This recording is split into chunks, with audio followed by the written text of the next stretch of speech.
iba po yung kanyang binasa. Ang gusto nating malaman, ang sabi niya, ang mga apostol po ay nabautismuhan sa pangalan ng Ama, Anak at ng Espiritu Santo. Ngayon, hinahanapan siya natin ng teksto. Gusto nating mabasa at makita. Pakicheck lang po, Mr. Moderator. Teksto po ang gusto nating malaman. Abe, ano ba yung binasa ko sa'yo? Di ba teksto yon? Na sila'y sumunod sa utos lahat. Halimbawa, eto Mr. Moderator, ang hindi naintindihan niyang kausap natin, pagka pala sumunod ng buong-buo sa utos, kailangan lahat ng utos kasama ron. Alam mo kasi kung bakit. Pagka sumunod ka sa isa, hindi mo sinunod yung iba, lapastangan ka sa iba. 2:11 ng Santiago. Pakibasa nga, Brad Mel. Sapagkat ang nagsabi, huwag kang mangalunya, ay nagsabi naman, huwag kang pumatay. Ngayon, kung ikaw ay hindi nangangalunya, ngunit pumapatay ka, ay nagiging suwail ka sa kautusan. So si Santiago, nagpapaliwanag. Pagka sinunod mo yung isang utos, hindi mo naman sinunod yung isa, nagiging swail ka. Para wag kang maging swail, susundin mo yung buong utos. 2 Gs, Brad Mel. Sapagkat ang sino mang gumaganap ng buong kautusan, at gayon may tumitisod sa isa, ay nagiging makasalanan sa lahat. So si Santiago, nung gumanap, buong buo siyang gumanap, kapatid na Mel, ano? Tama po. Si San Pablo, nung gumanap, buong buo siyang gumanap, ano? Opo. So hindi nagnakaw si Santiago. Ay, hindi po. Hindi nangalon niya si Santiago, di ba, Brad Mel? Hindi po. So nung magbautismo si Santiago, binotismo niya yung mga tao sa pangalan ng Ama, ng Anak at ng Espiritu Santo, di ba? Tama po yun. Sinunod niya kasi lahat ng utos di ba? 5 minuto para sa pagtatanong ni Pastor. Magtatanong siya. Binanggit mo po kanina, Brother Eli, na si Apostol San Pablo ay nangangaral sa pangalan ni Kristo. Ngayon, nung magbautismo si Apostol San Pablo, anong klaseng bautismo ang ibinautismo ni Apostol San Pablo? Teksto lang po, teksto. Yung utos sa kanya, yun ang binotismo niya, yun ang utos Bautismohan niyo sila sa pangalan ng Ama, ng Anak at ng Espiritu Santo. Yun ang utos. Natural yun ang susundin niya. Hindi siya lumabag sa utos. Miski si Santiago hindi lumabag. Miski ang mga apostol. Kaya nga sila naging dapat na 11. Sumunod sila ng buo sa utos. Ano ba inutos sa kanila? Utos sa bautismo sa pangalan ng Ama, ng Anak at ng Espiritu Santo. Yun ang sinunod nila. Yun lang naman ang logic dun Kung ano yung utos, yun ang sinunod nila. Brother Eli, iba pang katanungan.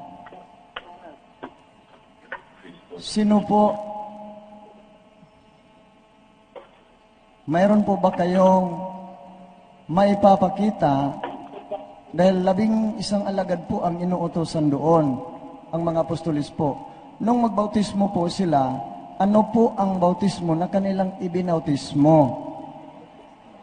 Teksto po, teksto please. Yung inutos sa kanila, yun ang bautismo na kanilang ibinotismo. Yung inutos sa kanila. Tandaan mo kapatid, sila ang inutusan, si Kristo nag-utos sa kanila. Huwag mong ipalitaw sa mga tao na hindi sumusunod ang mga apostol kay Kristo. Hindi matigas ang ulo ng mga apostol kagaya mo.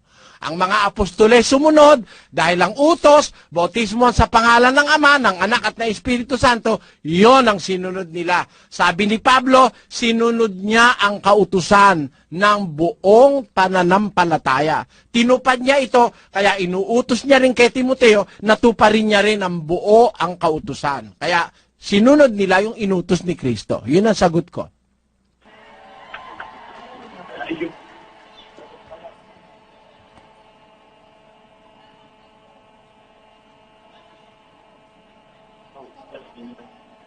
Nagbubulag-bulagang ka lang. Ayan, ang luwaliwanag, Mateo 28:19. Anong teksto pa hinahanap mo? Ayan na nga, teksto. Bautismohan sa pangalan ng Ama, ng Anak at ng Espiritu Santo.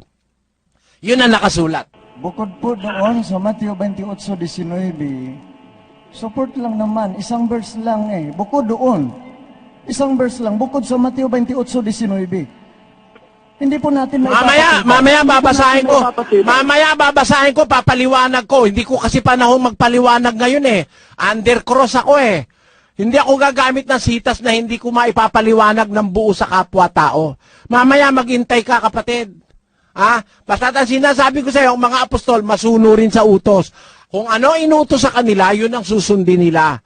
Gaya ng sabi ni San Pablo, hindi kami nagsasalita sa aming sarili. Sabi niya, kundi kung papaanong ipinagkatiwala sa amin ng Ebanghelyo, gayon namin sinasalita.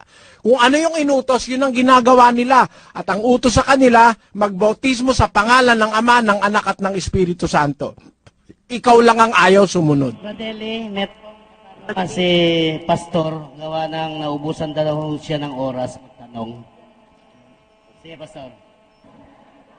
Sino pong tao sa Biblia ang nabautismuhan sa pangalan ng Ama, Anak at ng Espiritu Santo? Teksto po. Uulitin ko ulit ang sagot ko. Lahat ng taong sumampalataya sa pangangaral ng 11 apostol at saka yung sumampalataya sa pangangaral ni Pablo, lahat sila nabautismuhan sa utos ni Kristong bautismo.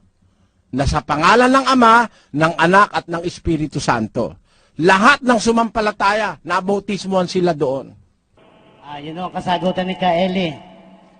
May iba pa ho kayong katanungan, pastor, dahil meron pa hong isang kalahating minuto na lang.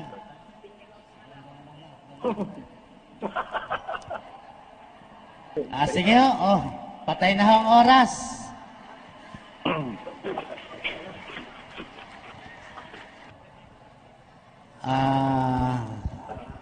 Sige. Time. Umpisa niyo ho, pastor. Maliwanag po mga kasama at mga kapatid. Ang usapan po dito ayon sa tema, patutunayan ayon sa teksto, ayon sa Biblia, na ang formula ng water baptism ay sa pangalan ng Panginoong Hesus. Hindi po ayon sa aking paliwanag. At tututol siya doon, tututol siya ayon din po sa Biblia. At nung nagtatanong po tayo ng teksto, ay wala po siyang teksto na maibibigay at maipapakita sa atin. Bukod doon sa Mateo 28:19. Ngayon mga kapatid, linawin po natin itong Mateo 28:19. Kasi gusto po natin, napakatalino po natin, bakit di po natin ito maiintindihan. Linawin natin ng mabuti mga kapatid. Ang utos po dito, ang inuutusan po dito, ang mga apostolis. At ang utos po dito na ibautismo, yung pangalan ng Ama, ng Anak, ng Espiritu Santo. Remember mga Edson, ang subject sa baptism, ang pangalan, dili yung Ama, hindi yung Anak, hindi yung Espiritu. Bakit po? Hindi po yun ang pangalan. Hindi po yun ang pangalan. Ang subject po sa baptism, baptizing in the name. Father, Son, and Holy Ghost, they are not names. Dili na mga pangalan, kay bisan ako mga igsoon, pwede kong tawgog amahan, kay na ako'y anak. Pero dili si amahan ang akong pangalan, si William Saraga ko. Si Jesus Christ, pwede siya tawgon og amahan. Pero dili amahan ang iyang pangalan, for your information. Si Jesus Christ ang iyang pangalan. Hallelujah. Dapat mailhan na sa tanan. Una nga ang gisugo mga igsoon, maoy atong tan-awon, dili ta magpaminaw ni atong dili kalakip sa sugo.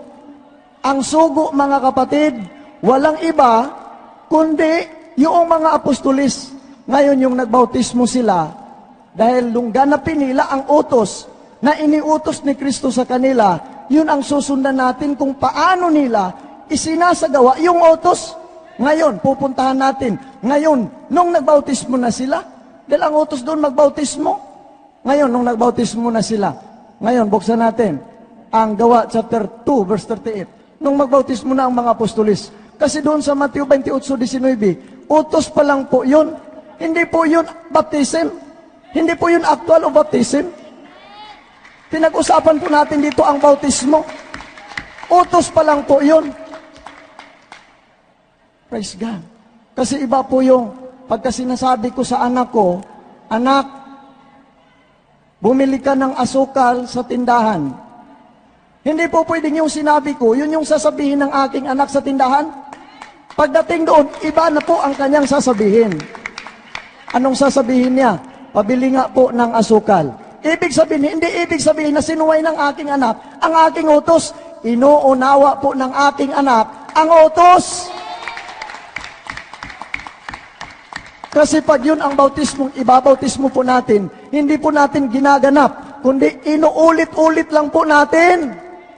Ang kaganapan ng bautismo, ito, tingnan natin sa Biblia, hindi sa paliwanag ni Pastor Saraga. Biblia po ang magsasabi, nung magbautismo na ang mga apostoles. Acts chapter 2 verse 38. Hindi ko po pwedeng papaliwanag yan sa ating sariling kuro-kuro. Tingnan natin, nung magbautismo na, may mga tao nang sumasampalataya, may mga tao nang gustong magpabautismo. Ngayon, anong bautismo? Ang iba na ibinautismo nila. Acts 2:38. Sabi ni Peter, at sinabi sa kanila ni Pedro, mangagsisisi kayo at magpabautismo ang bawat isa sa inyo sa pangalan ni Jesucristo. Kaya po ito tinawag na gawa. Dahil yung utos dito po isinasagawa.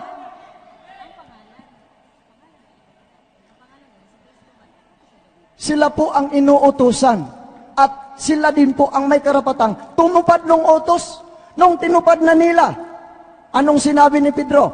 Mangagsisisi kayo at magpabautismo ang bawat isa sa inyo sa pangalan ni Jesucristo.